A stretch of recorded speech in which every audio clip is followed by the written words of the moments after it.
Hi, I'm Milinda, and today I'd like to give a glimpse into the unique managerial challenges in machine learning for anti-abuse.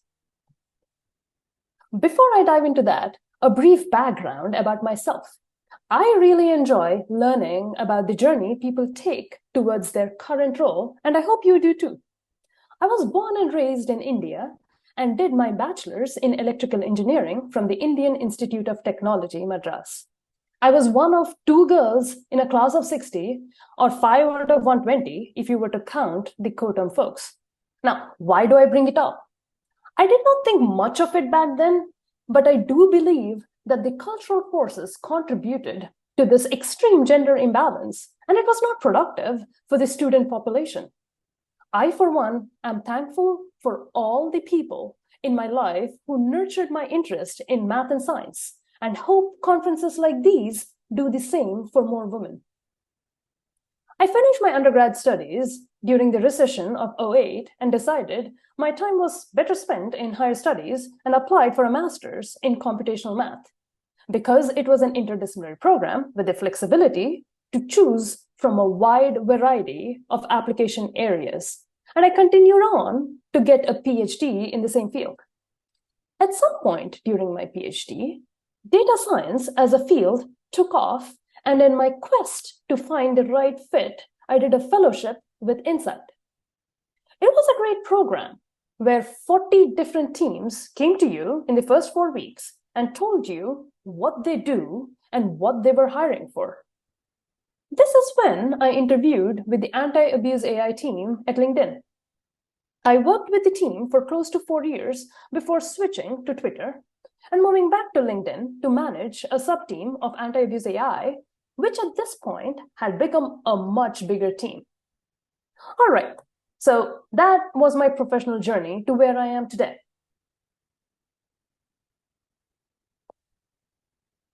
So, what does my team do? We build models to prevent and detect abuse on the platform. Now, what does abuse look like? It can take the form of phishing messages to steal your password, account numbers, social security numbers, etc. It can look like posting spammy content, for example, selling fake Ray-Ban glasses, and we don't want that on LinkedIn.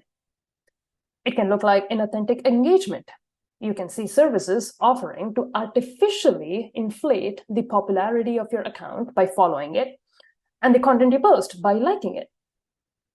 Abuse can also look like posting fraud jobs which aren't real. The motivation of all abuse inadvertently is money. In order for the abusers to make profit, they need to scale the abuse.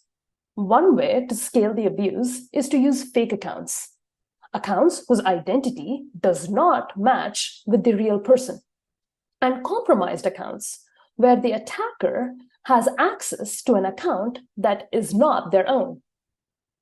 My team focuses on building models that prevent fake account creation and account compromises at scale.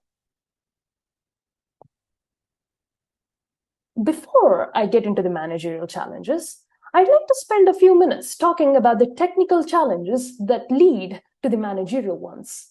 The first, noisy labels. I presume in most fields, it is hard to find clean labels. I think it is particularly hard in our field. First, you need to be clear on what a fake account is and back it up with policy. Assuming you have resources for manual reviews, you need to have tools in order to be able to label a fake account accurately. Even if you have the tools, there is some variance between manual reviewers that you need to account for. Next, we need to work in an adversarial space. More often than not, you're dealing with highly motivated actors who adapt and evolve to evade the defenses we put in. Next, we need our models to operate at high precision and hopefully high enough recall. High precision ensures that we are not impacting good users and they have the best possible experience on the platform. Now, the last one, this can be a talk in itself, but designing metrics to measure model performance is challenging due to some of the reasons I alluded to earlier, which are noisy labels and the fact that adversaries adapt. Now, these technical challenges contribute to some managerial challenges unique to this problem space.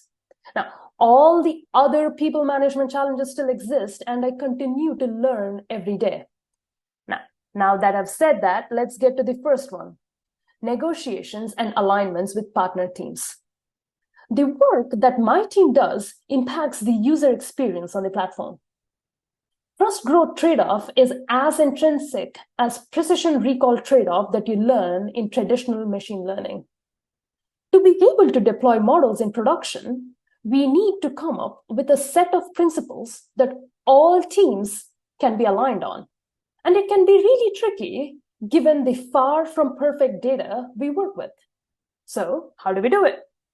We come up with the best possible proxies and iterate on them, with every lesson learned from a new model deployment.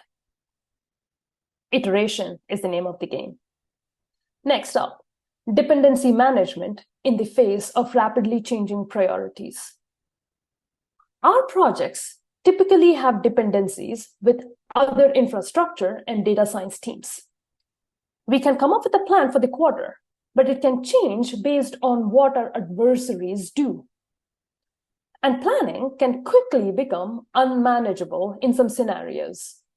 What I found to help is having close relationships with partner teams so you can communicate about changing priorities if they do change, and having really good on-call practices so that the plan for the quarter can stay as unaffected by the adversary behavior as possible. Next up is communicating impact. Given the challenges in model performance measurement, we are almost always looking for better ways to communicate impact. I found that having the team involved in designing the metrics helps. So does monitoring all the relevant data that can help stitch together a coherent narrative. Last but not the least, avoiding burnout. Our adversaries keep work interesting, perhaps too interesting at times, and it is easy to fall into the trap of working unsustainable hours. I think what helps here is clear communication of prioritization and expectations from the leaders, and personally, the realization that you can improve but cannot solve all the abuse problems completely. Also, having something that is not work-related that you really enjoy helps. For me, it is my almost 1-year-old baby and my bicycle. It is hard to be stressed out with both of them. On that note, I'll end this talk and hope you found something that resonated with you. I look forward to seeing you all in the panel.